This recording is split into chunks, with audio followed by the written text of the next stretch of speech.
2 states to our west in Louisiana, a season we don't have here in Alabama is getting started. It's crawfish season, and the folks there would say it's the most important season of all. The Louisiana crawfish industry injects more than $300 million a year into the state's economy. Avery Davidson of Louisiana Farm Bureau shows us how farmers catch this unique crop. This boat is moving forward on the first step to catching a Louisiana Lenten staple. Bait is going into each of these pyramid traps to catch crawfish on 1,100 acres in Acadia Parish, just outside of Crowley. There are a few crawfish in the traps already. They're small, but that does not worry rice and crawfish farmer Alan Lawson. You know, year in, year out, January is usually really slow. That's because it's still cold and these crustaceans are not coming out much to feed. But Lawson knows they're growing, especially when he finds a soft-shelled crawfish like this one that just molted. That means it's growing, and in a few weeks, it will be the perfect size for a crawfish boil. It's really early to pass judgment on whether or not we're going to have a good season or a bad season. All indications are it's going to be, I would imagine, an average season. We have plenty of food left in the fields. We had some cold, but no real hard freezes. However, Lawson did point out that it was a bit dry on the farm last fall. Normally, he would find female crawfish with their babies under their tails like these in September or October. Lawson took this picture in November, a bit later than normal. It's really a very difficult crop to predict. It's not like a grain crop where you plant it and you can tell, okay, we planted it this day, we should harvest it within this window, and then, you know, we can kind of be pretty close on our yield predictors. Crawfish, man, I don't know. It's tough to figure out, and when you think you got it figured out, something else happens and you realize you don't have it figured out. One thing Lawson thinks restaurants have figured out is how to serve you crawfish during the COVID-19 pandemic. He's hoping crawfish farmers will not see the drop in demand they saw last March when stay-at-home orders forced the closure of restaurants and discouraged family gatherings. People still want them.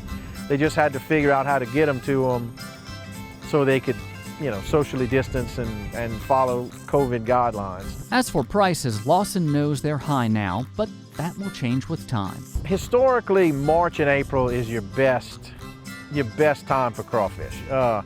The size is there, the volume is there, so if true supply and demand system, the price comes down.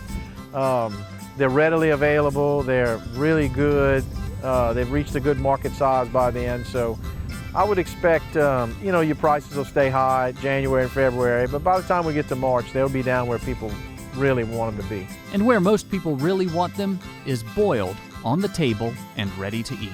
In Crowley, Louisiana, I'm Avery Davidson for Simply Southern.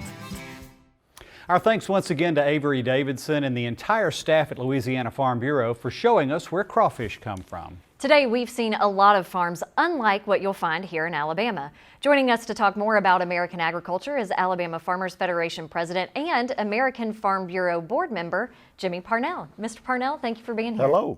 Pleasure to do this. Yes. Well, tell us a little bit about American Farm Bureau. What is AFBF? Well, it's a group of all the states and their organizations that we come together. We live in different areas, we have different issues, but there's a whole lot of similarities as well, and we focus on those similarities and work together. You know, Alabama has 2 senators. Alaska has 2 senators. So it is good to have a group effort to work to lobby Congress for whatever needs American agriculture needs. You know, there's a lot of things out there that we're all trying to do and protect and get it right. And it sure helps when you can work with other states to influence their legislators.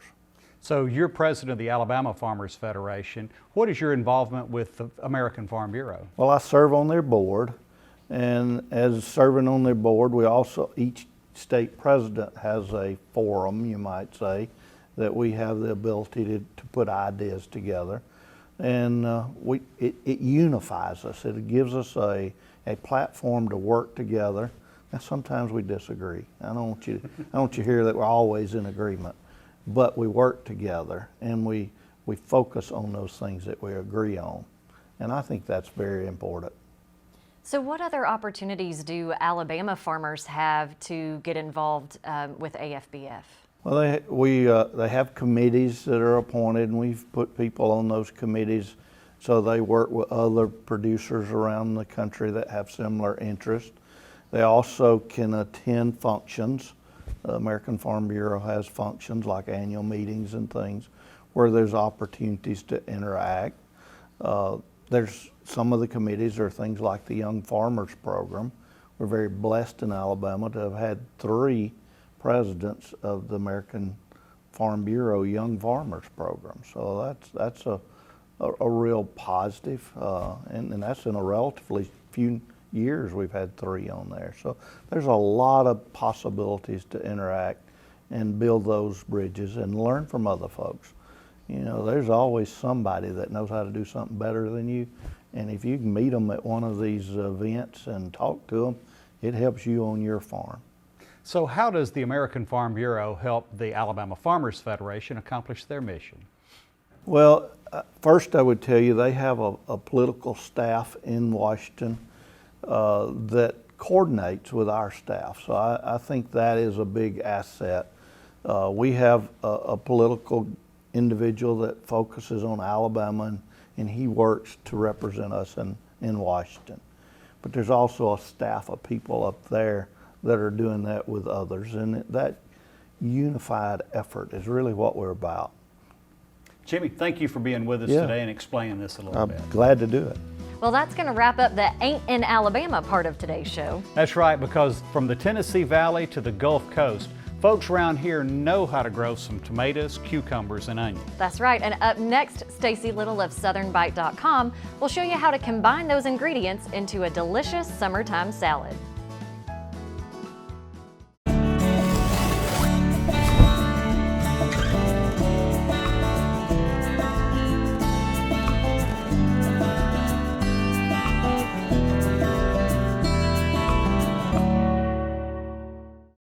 There's nothing quite like sitting down to a home-cooked meal with fresh vegetables from the garden.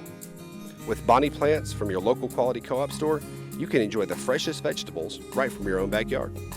And no matter if you're a raised bed gardener, a rose gardener, or if you farm hundreds of acres, your quality co-op store has exactly what you need to get the most out of your plants. You'll always find what you need, plus friendly, knowledgeable advice at your local quality co-op store. There's one near you.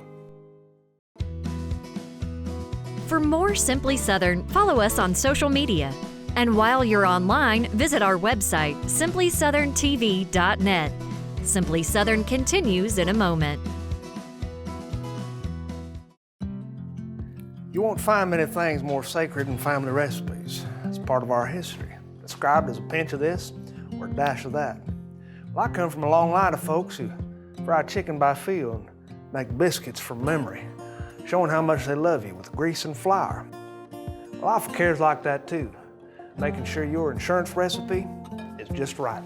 Sean! Get a quote or find a local agent at alphainsurance.com. That's good. Sweet Grown Alabama is such an amazing brand. It'll be great for consumers to be able to connect immediately with an Alabama grown or made product. Sweet Grown Alabama, what it means to us is community. By buying Sweet Grown Alabama, you are able to support your community and kind of play your part and help the farmers. There's a huge advantage just to your local community by buying local, whether it's local farms or local businesses. Find Sweet Grown Alabama farms, markets, restaurants, and stores near you at sweetgrownalabama.org.